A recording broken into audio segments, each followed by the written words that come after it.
समय हम नर्मदापुरम लोकसभा की पिपरिया विधानसभा में हमारे साथ बात करने के लिए मौजूद हैं इस समय पिपरिया विधानसभा के कुछ लोग। उनसे हम जानने का प्रयास करते हैं कि क्या सोचकर वे घर से वोट करने के लिए निकले थे और कैसा माहौल उन्हें लगा और देश के भविष्य के लिए क्या वो सही मानते। सर स्वागत है आपका। जो है वोट करके आए हैं जी, तो वोट दिया जी, राष्ट्रहित में दिया है। राष्ट्रहित में।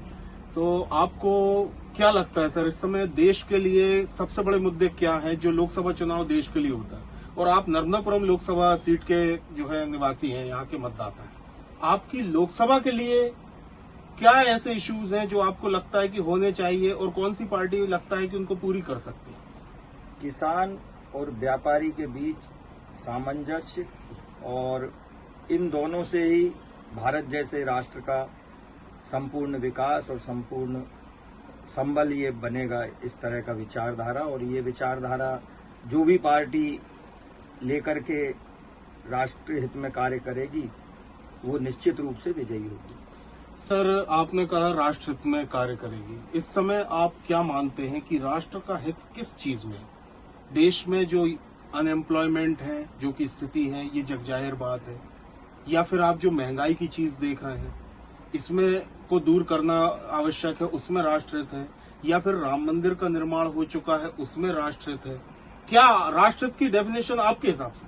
मेरी दृष्टि में राष्ट्रहित में दो चीजें बड़ी महत्वपूर्ण हैं।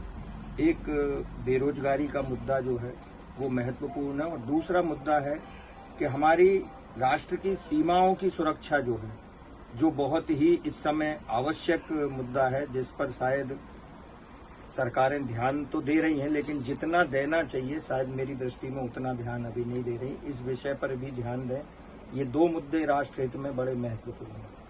तो आपको क्या लगता है जो वर्तमान सरकार है केंद्र की, वो इन मुद्दों पर सफल है आपके साथ? यदि ध्यान देंगे तो आगे सफल रहेंगे, अन्यथा तो इन विषयों को जो भी इग्नोर करेगा उसे सरकार और सत्ता दोनों छोड़नी चाहिए। चलिए सर, सीटिंग होगी, आपको लगता है कि रिपीट होगी बीजेपी की सरकार, या इस लोकसभा से कोई चांसेस हैं बीजेपी? लगभग सरकार तो बन रही है, इसमें तो कोई दो राय नहीं है, वजनदारी के साथ बन रही है। हाँ, निश्चित रूप से कुछ क्षेत्रों में थोड़ा नुकसान जरूर उठाना पड़ेगा, लेकिन वोटिंग परसेंटेज कम लगेगा, लेकिन विजय होने में कोई कमी नहीं है। धन्यवाद। आप मत दे चुकी हैं? हाँ, दे दिए।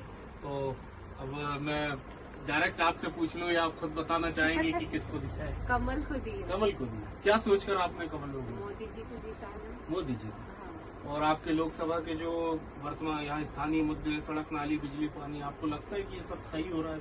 हाँ, ठीक चल रहा है। हाँ। ठीक। तो आपके हिसाब से और आगे और उन्नति होगी।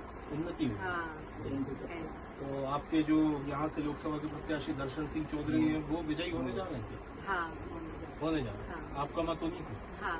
धन्यवाद। आप कहाँ के निवासी? हम शोभापुर के निवासी हैं। जी, मत दे दिया है? मत दे दिया। किसको दे दिया?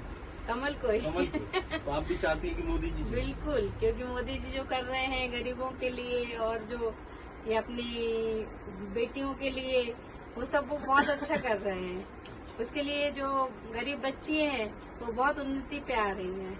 तो हमारा सबका सोचना तो यही है कि मोदी जी हैं। मोदी जी हैं, और यहाँ से फिर दर्शन सिंह चौधरी जी बिल्कुल जीतेंगे। बिल्कुल बिल्कुल जीतेंगे। आपका क्या मत, किसको वोट दिया? मत तो ऐसा रहता है जहाँ विकास हुआ है वही मत देना जरूरी होता है। और मोदी का जिससे शुरू से हमने इनके कार्यकाल को देखा है, इन्होंने उन्नति ही की और हमेशा ही अपने देश के हित के लिए ही आवाज उठाई है उन्होंने। तो इसलिए हमने वोट हमेशा मोदी को ही देंगे। आज भी दिया है? आज भी हमने उसी को दिया है और आगे भी उन्हें को देंगे। पुरम लोकसभा सीट पर मतदान हो रहा है। आप पिपरिया विधानसभा के आप सभी मतदाता दे चुके हैं आप लोकसभा, तो क्या कहना है? मैं आपसे सीधा पूछूं, किसको वोट दिया? कमल फूल को, मोदी को सीधा। मोदी को। क्यों दिया आपने मोदी को? तो मोदी विकास कर रहे हैं हम लोगों के लिए, मुसलमानों के लिए उन्होंने बहुत कुछ अच्छा किया है, तो इसलिए हमने उनको चुना है। अरे मुस्लिम लोग तो कहते हैं कि मोदी जी हमारा विरोध करते हैं और हम नहीं करेंगे, हमारे वो जो नहीं है हमारे। हम ऐसा नहीं है, क्यों ऐसा सोच रही है? मोदी जी ने हमारे विकास किया, मुसलमानों के बारे में बहुत अच्छा सोचा है। अच्छा, क्या क्या जैसे कुछ विशेष आप बताएं? मुस्लिम महिलाएं और आप लोगों को लाभ हुआ और आप मानती हैं कि मोदी जी का समर्थन करना चाहिए? 3 तलाक जी, मोदी जी ने रुकवाया, आवास योजना, वेरी गुड, लाडली बहना योजना बहुत शानदार। और मतलब सुकन्या योजना, हर योजना मोदी जी ने जो हमको दी, मुसलमान भाइयों को जो एक सम्मान मिला है, इसको हम देखते हुए हम मोदी जी को ही चुन रहे हैं। तो मोदी जी के यहाँ से मतलब उनके तो प्रतिनिधि दर्शन सिंह चौधरी जी हैं, दर्शन सिंह चौधरी, तो विजयी होंगे आप? विजय भवा। क्या बात, बहुत बढ़िया। आप बताइए कि वोट दे दी? देखिए यार, हम अपनी लोहिया वार्ड के कार्ड है। तो आप पार्षद है किस पार्टी? बीजेपी। तो फिर आपके वार्ड में अब क्या माना जाए कि बीजेपी आएगी? पक्का 100%। 100%। चलिए, तो दर्शन सिंह चौधरी जी को पिपरिया ये एक तरह से कहें उनका गृह क्षेत्र माना जाता है। लगभग आप क्या मानती हैं, मैं आपसे पूछूं यदि कि 100 वोट गिरे तो उसमें से 80 वोट दर्शन जी को मिलेंगे, 70 मिलेंगे कि 50 मिलेंगे, क्या परसेंटेज रेशियो रहेगा? 80% और हमारा ये मानना है पूरी विधानसभा से दर्शन सिंह 1.5 लाख वोटों से विजयी हो? विजय। आपका क्या कहना है?